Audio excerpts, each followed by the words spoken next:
Nasungkit naman ni Jimwell Pacquiao ang una niyang panalo bilang professional boxer. Yan ang ulat ni teammate Paolo Salamatin.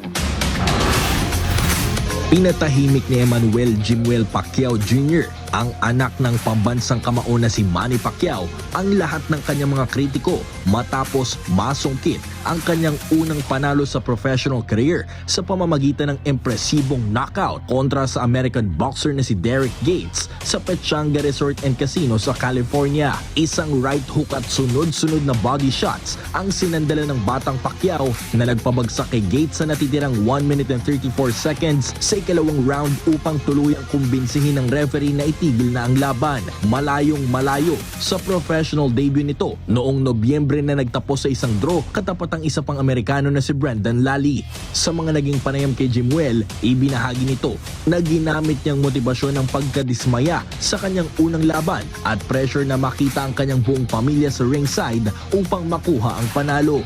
Yeah, it was really stressful because at that time too, like in the middle of camp, my daughter was also there. So yeah, it was a tough time, but like no excuses. It was a good fight. Brandon Lally brought the fight to me, and yeah, I'm just happy I got the win this time.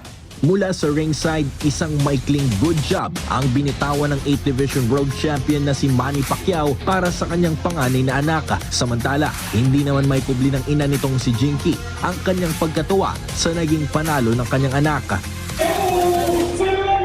Right now, you're amazing. I'm proud of you.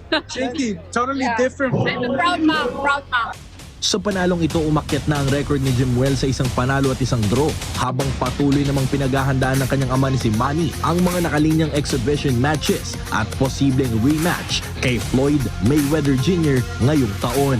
Paulo Salamatin para sa Atletang Pilipino, para sa Bagong Pilipinas.